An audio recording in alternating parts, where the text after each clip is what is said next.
Okay. So a bit about influencers. So one of the challenges that I found that I had early on is that I didn't have a lot of social currency, or at least I didn't believe I had a lot of social currency. I had a lot of casual acquaintances. So I've worked in a lot of places, I've worked on a lot of projects, I've met a lot of people. Because I'm an introvert, I've never really deepened those interactions. I'd go to work every day, I'd do my job, I'd go home in the afternoon, and the people who were in my home were my close circle. And there were occasionally two or three people who I would feel like were similar to me that I would forge relationships at my jobs.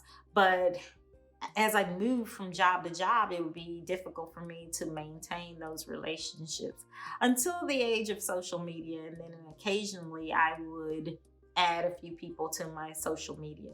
But I will be honest with you, I did not foster those relationships because for a long time, from the generation that I came from, you kept those relationships in silos. And so and I know I'm not the only one, would keep my work friends, my family friends, my school friends in separate silos, and they never would mingle. I didn't realize until later on in my life, and I'm not that old, but later on in my life that that was the wrong approach to managing your life.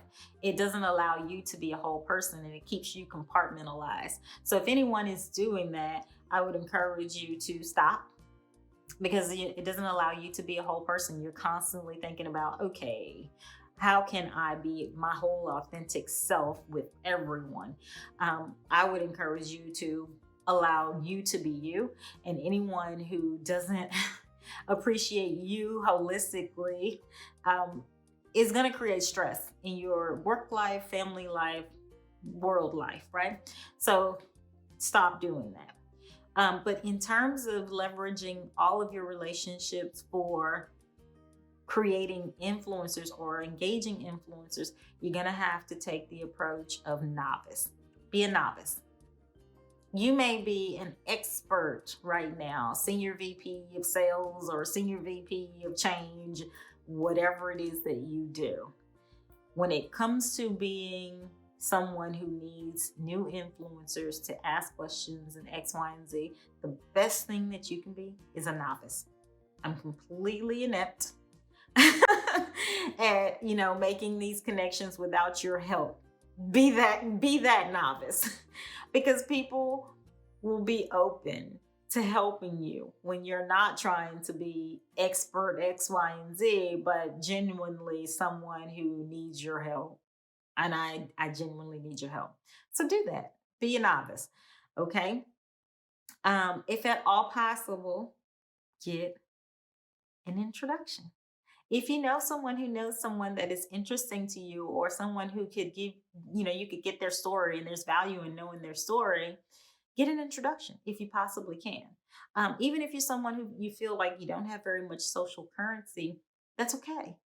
If you can meet someone on the way to meeting that person who is really, really interesting to you and learn more about them on the way, do that because that's someone who can possibly give you an introduction later. And I know that seems slow, that seems like a slow climbing process, but along the way, you are learning stories, valuable stories about the industry, valuable stories about people in the industry, and you're making connections. So be genuinely interested in anyone who will afford you the opportunity to get to know them and to know about what it is that they do. And don't set your sights on only this person or that person who can give you a valuable story. Just tell people what you want to know. And if someone can give you a introduction to someone who can give you information about that, be open to hearing that. So in my case, I would really like to talk to people who want to change the way people learn about change and how people deal with change as individuals. And I'd be happy to talk to anyone who can give me an inroads to people who can make that possible for me. I don't have to talk to Michelle Buckley, although I'd love to talk to Michelle Buckley. I don't have to talk to her. But if anyone wants to introduce me to Michelle Buckley personally, I will take it. But anyway, my point is be open to talking to anyone who's interested in having that conversation with you. Okay. Avoid cold calling or spam email. I have done this. I have done this, and we are in the age of the pandemic. So this is a stream of consciousness. I'm sorry. And so you might hear something in the background. But back to the conversation. I have done this, the cold calling and the spam email, more the spam email than the cold calling, because just didn't have the courage to do that. But avoid it if you can. There are ways to do it that if you're going to add value by whatever it is that you're sending. If you find something of interest to someone and you're connected to them in some way and you can send something of value, fine. But it is better if you would attend an industry event and you would introduce yourself, introduce your ideas simply. I'm interested in doing X, Y, and Z, and I learned that you're doing that as well. Are there opportunities for me to meet with you or meet with those in your industry? That is a much better approach than sending a spam email. You're connecting with the face, you're asking for an opportunity to learn about them and not for a job or any transaction to occur, except for learning more about them. Okay. It takes time, so be patient, right? It's about building relationships.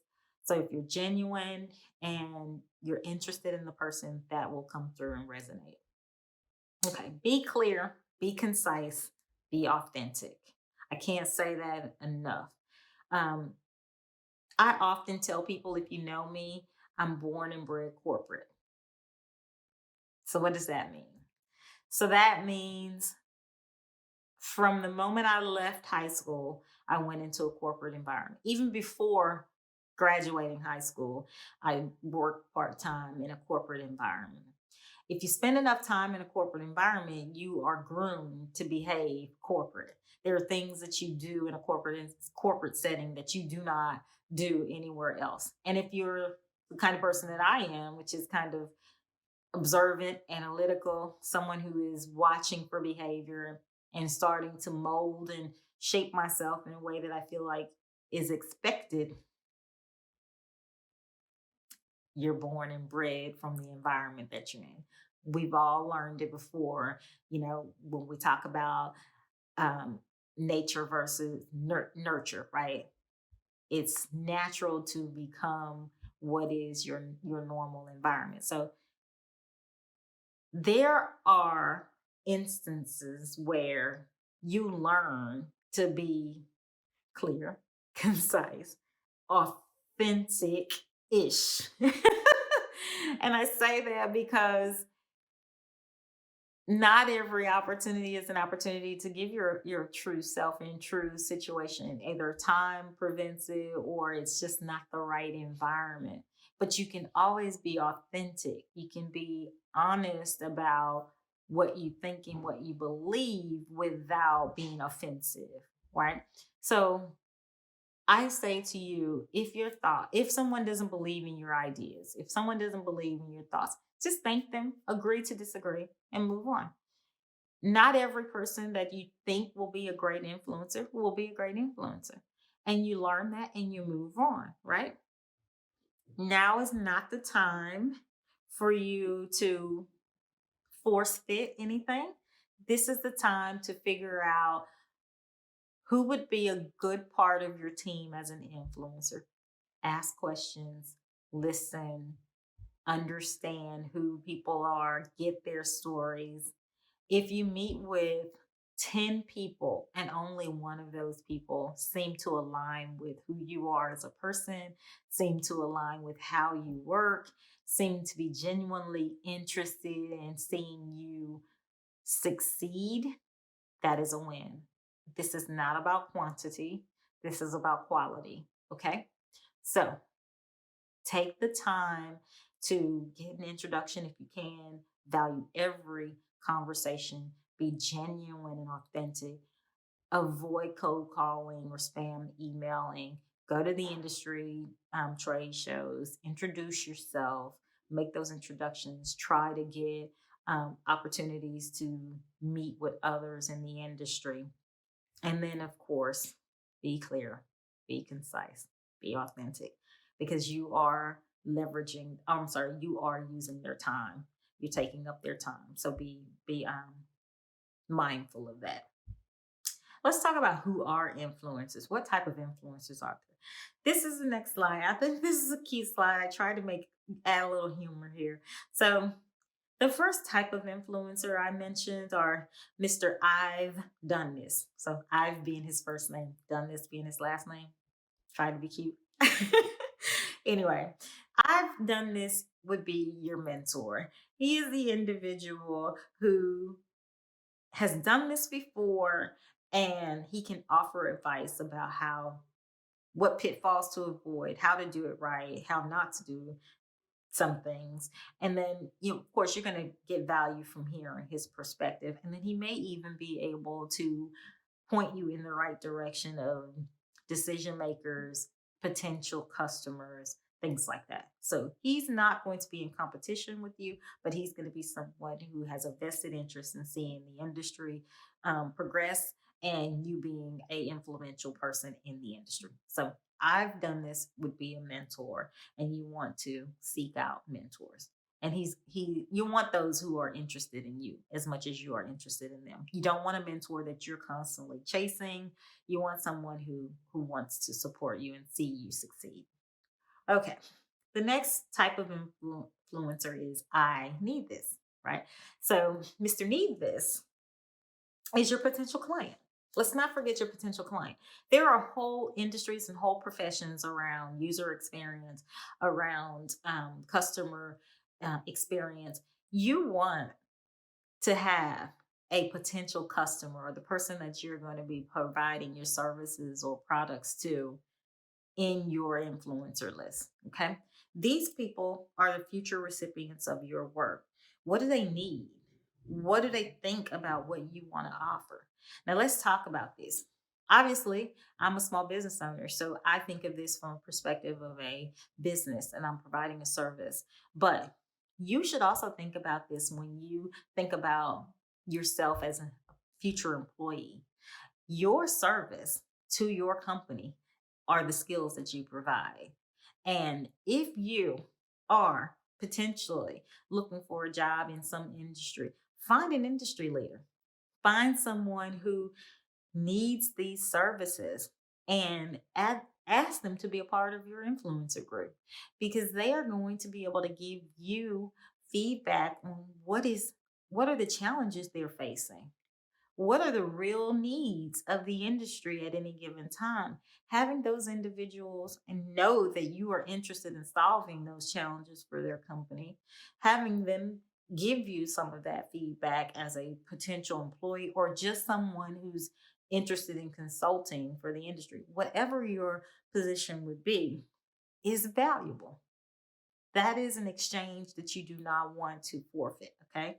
So you want an I need this in your influencer group. The next group is I can help. Mrs. Can Help. Miss Can Help are your supporters. They come in different flavors. They are the individuals who either have the expertise that you do not have and add value to your work, or they're individuals who are supporting you get things done. They're family members, they are friends, they are colleagues, they are individuals who want to see you succeed. And they are here to provide you with the things that you might need. You need supporters. You need supporters in your arsenal. So remember when going through your 5-year roadmaps or your 5-year plans, and remember seeing there's questions that I have, I don't know. Remember, I asked you to sit down with people who are impacted by your plans and your potential plans. And I asked you to sit with anyone who's impacted, family members, X, Y, and Z. And those individuals should have given you some things that they need from you for this to be a successful plan. So those are the same individuals who are going to probably support you And you want to make sure that you have some of them in your supporter group, right? Two facets of supporters. Keep that in mind. The group who has expertise that you do not. So I'm not a marketer. I'm terrible at marketing. And so I absolutely need to have a supportive person from the marketing side. Certainly if I could pay them, great. If I can't, I need someone who's going to offer me some help. The other group, people impacted by what it is that I want to accomplish and who are going to support me mentally and emotionally and even sometimes financially if necessary, but you got to have those hard conversations, right? So, who are your supporters? Recapping influencers, make sure you have an I've done this. Mr. Done this has done this, and he's going to help you navigate some of the landmines. I need this. I'm a potential customer or user of your product or service, and I want to give you some feedback on what needs to be included or what I need so that you can align that with what you want to provide. And then I can help. I'm a supporter.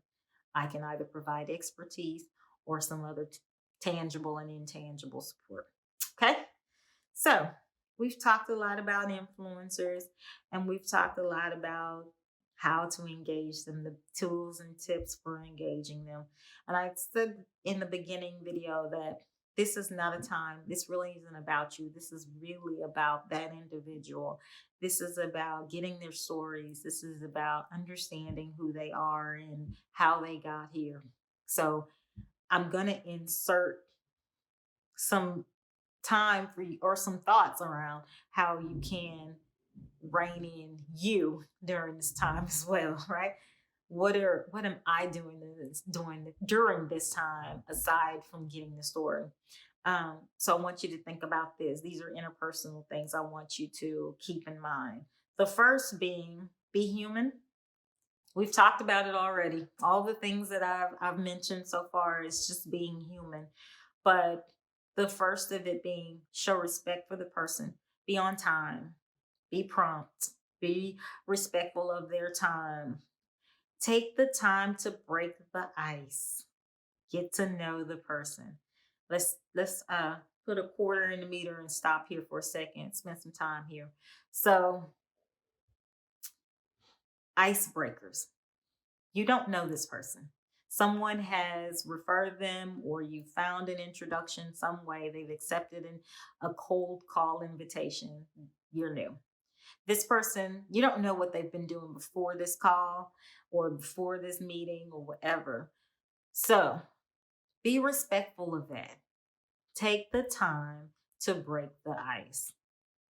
Allow them to transition from work mode or family mode or whatever chaos may have ensued before, assuming chaos, assuming this person is busy and needs work or whatever, and allow them to transition into it's time to just have a quick chat about me mode.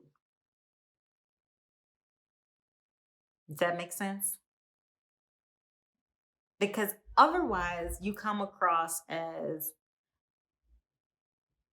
just very cold and unaware, and it doesn't feel like I am establishing a relationship with somebody that I just want to someday just have coffee or drinks with.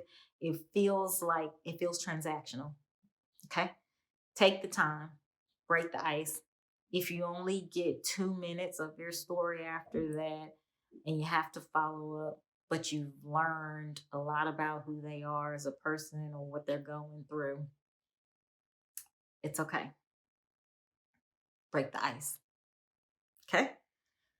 Be honest about where you are in your journey. Remember, I said be a novice? You're a novice. Be honest about where you are in your journey. Okay? You we were experts at whatever we were. Now we're creating a new opportunity and we're no longer experts.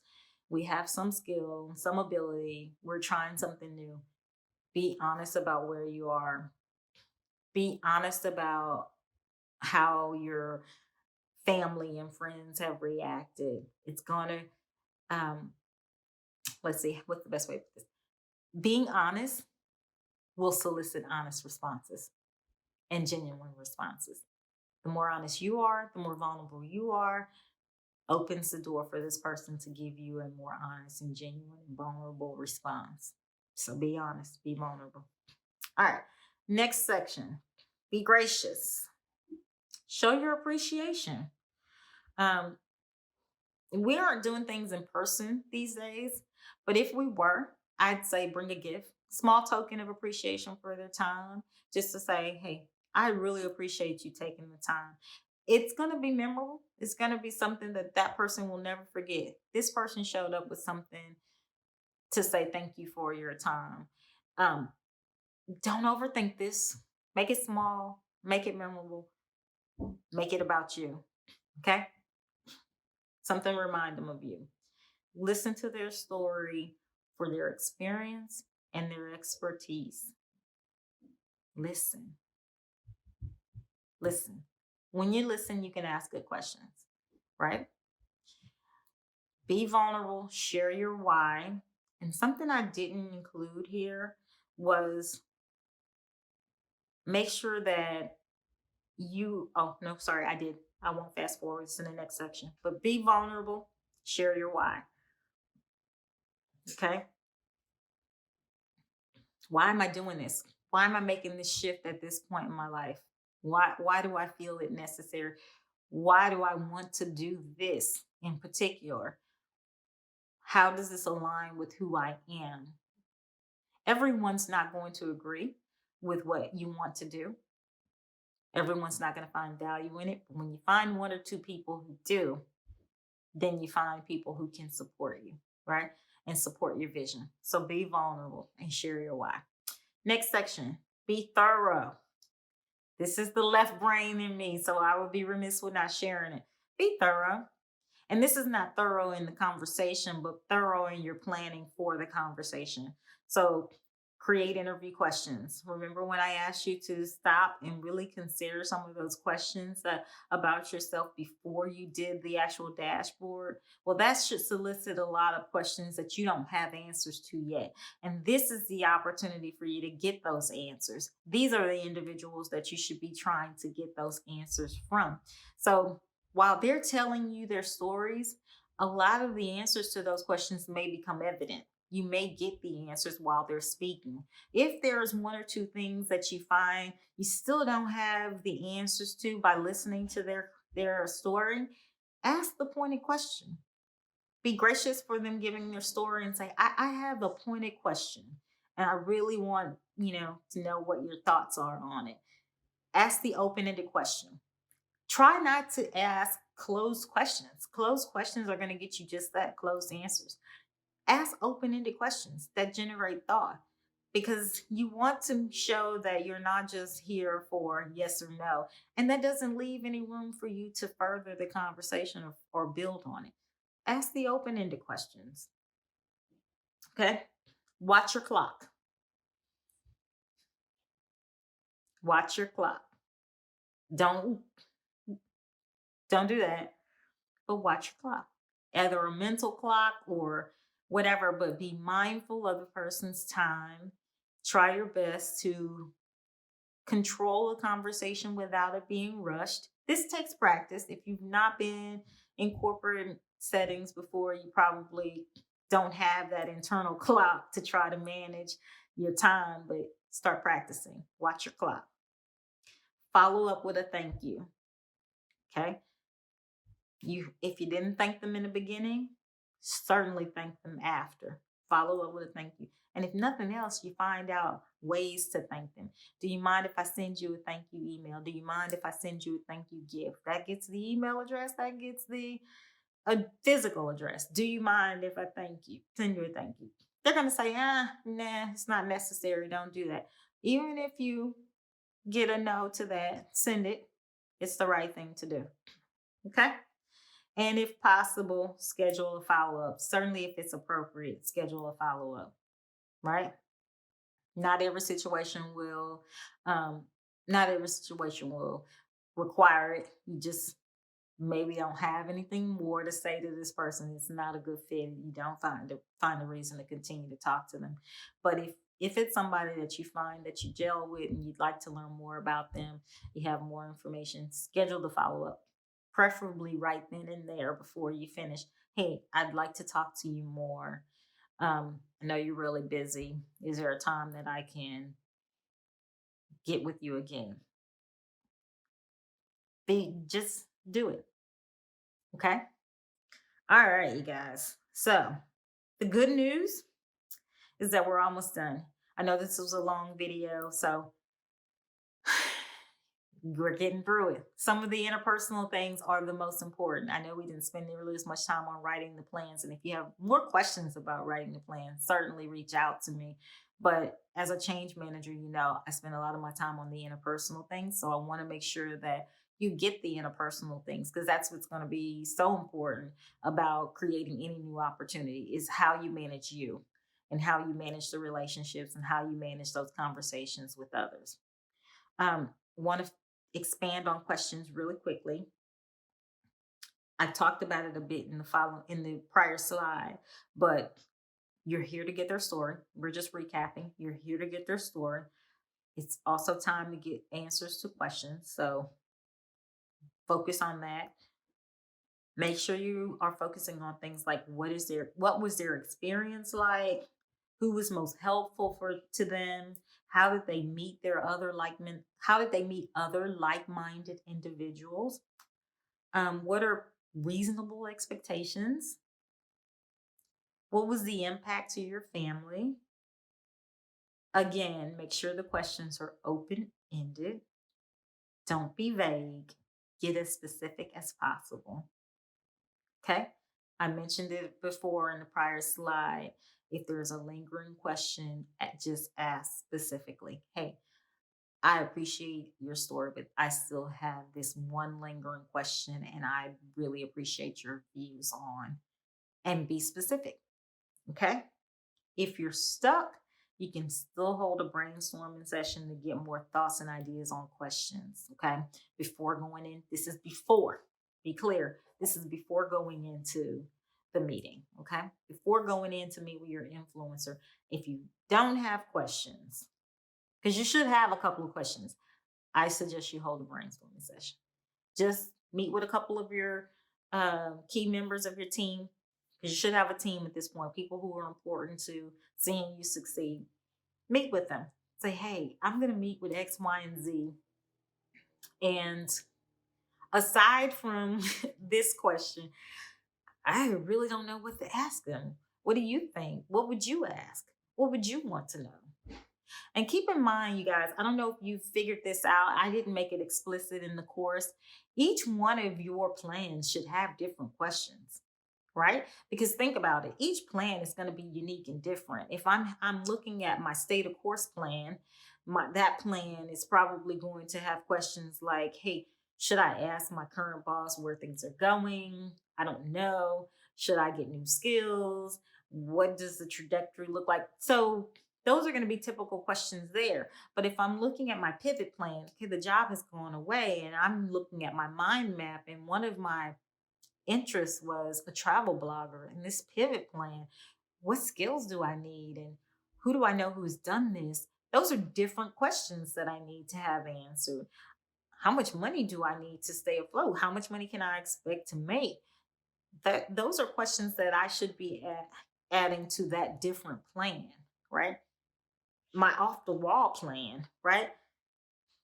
Who who knows what those questions look like, but you should have different questions. And then when I'm out here prototyping it and I'm looking at influencers, think about the influencers that I could have.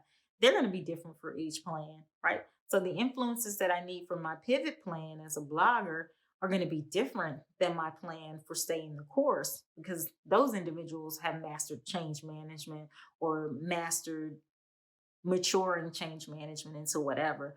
Whereas becoming a travel blogger, those are entirely different influencers. So think about how those different people match to each plan, right? The work becomes a little bit more interesting and robust as you think of the different plans. I don't know if you thought it through in that way, but I wanted to share that. I also wanted to share, once you've got these three different plans and you've got the meters on which one you want to use, because we're now moving into the testing plan, you should be able to narrow down narrow down who it is that you're going to need to talk to, and so on and so forth. So you may not have to reach out to all of these people. So don't worry about that. Be open to having a wide range of people that you want to talk to in terms of influencers and so on and so forth, supporters, X, Y, and Z, knowing that, hey, I'm actually going to choose just one plan, and I'm only going to have to reach out to one set of people. And then once you get that group of people, you go out and you test your plan accordingly. Okay. So,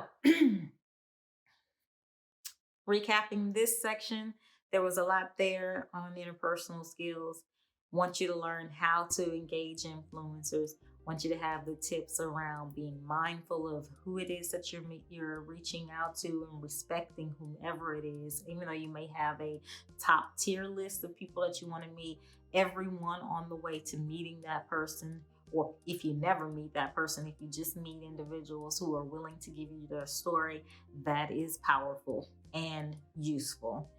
Always, always, always choose to meet people in person at an industry event rather than cold calling or spamming. Be concise, be, you know, vulnerable. I'm sorry, be concise, be clear, and be authentic, knowing that some people may not accept that or choose that as something they want to be a part of, and that is okay. But you cannot mold yourself. I guess that's the cleanest way to present that. Don't try to mold yourself to what that influencer would want or need or be interested in, because it does not align with who you are, and there won't be coherence. So be clear, be concise, be authentic. Okay. And then moving on from there, there are things that you can do to be human. Be human. Be be human. If nothing else, please be human. Be gracious. Be thorough. There are things that I want you to do before that meeting and after that meeting to show that you are prepared and serious, so that people want to spend their time with you, because this is actually an investment of time, and time is money. So be thorough. Create your interview questions. Watch your clock. Follow up with a thank you note. All those things about being thorough. We talked a lot about being human. Be gracious. Just be gracious. Be a good person. Listen to that person intently, and be vulnerable in sharing your own information, so that you solicit vulnerability in turn. Okay, so that is the recap for this. I appreciate you spending this time with me. The good news is we are nearly done. We have one section left, and that section is test, and it will not be a very, very robust section, just because testing is going to be different for every person. But there are a couple of quick tips and tricks that I want to share with you in the testing phase.